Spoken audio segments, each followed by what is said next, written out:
Shabbat Shalom, welcome everybody. This week's Parsha is Parshat VaYakhel. VaYakhel talks about Shabbat and the construction of the tabernacle.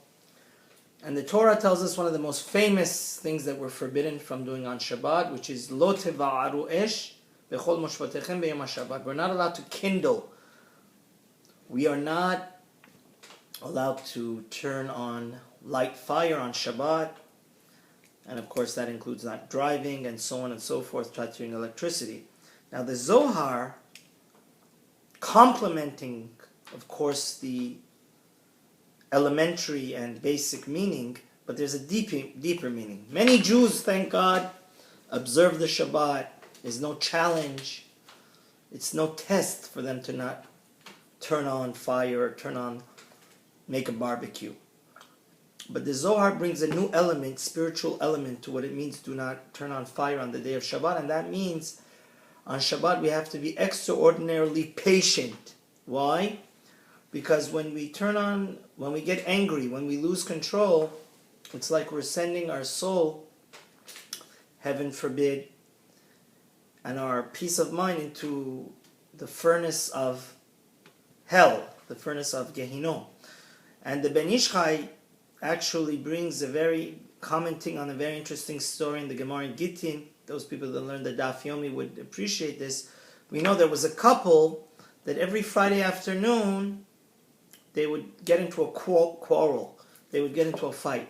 So Rav Meir 3 Friday afternoons and Friday nights went and spent Shabbat with them, and then a voice went out, the voice of the Satan said, "Oi, woe is to me that Rav Meir kicked me out of the house." So the Ben Ish Chai in Ben Yehoyada comments that since Shabbat is a day that we really rejuvenate with the REJEW, our whole week ahead of us is blessed, and we regain our strength when we keep the Shabbat with peace of mind and happiness and good social gatherings. But if God forbid we lose control and get mad and have fighting between husband and wife, especially the Satan doesn't want us to get rejuvenated and recharge our batteries on Shabbat. So Friday also we have to be extraordinarily careful to be more patient, talk calmly. And that's why we know there's a halacha. You have to tell your wife to make sure she doesn't forget to turn on the Shabbat candles before Shabbat, but you have to say it what? In a very calm and collected voice. Because Shabbat is a day where there's so much potential to get so much positive energy. So we have to be cognizant that do not touch light fire is not only the physical fire, but it's also the fire of anger, that on Shabbat it's not worth it. We just have to forgive and forget and be patient and not let this golden day, this day that is a spark of the Garden of Eden, we could experience heaven on earth by keeping Shabbat.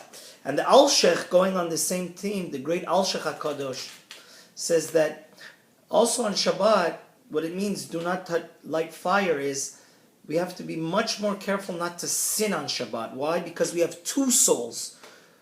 All of us are endowed with a godly soul. On Shabbat, we have an awesome experience, and we get double spirit. We get another spirit added onto us. So if on Shabbat we're not careful and we get angry, we don't realize our soul shivers.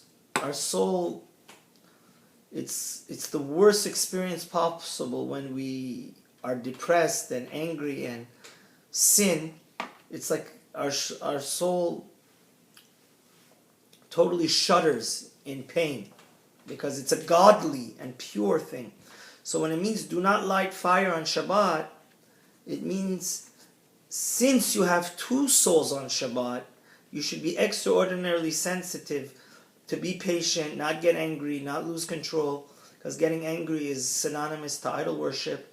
And more so, not saying Lashon Hara, Because on Shabbat we have to be more meticulous. We have to cherish the day of Shabbat for Torah learning, which the Kabbalist, the Ben Ish Chai brings. There's 1,000 times more power when we learn Torah on Shabbat. Deep meditation of prayer, and just being together with the family in peace and harmony and patience. So may Hashem help us to keep the Shabbat, of course, literally, not to touch fire, and not to light fire, but not to light the fire of machloket, getting into fights and anger, and especially it's a shame to sin and light the fire of Gehinom on Shabbat, because if we sin on Shabbat, we're making two of our neshamas, our double extra soul that is within us also, God forbid, would suffer. Shabbat Shalom. Have a wonderful Shabbat, and don't forget to subscribe.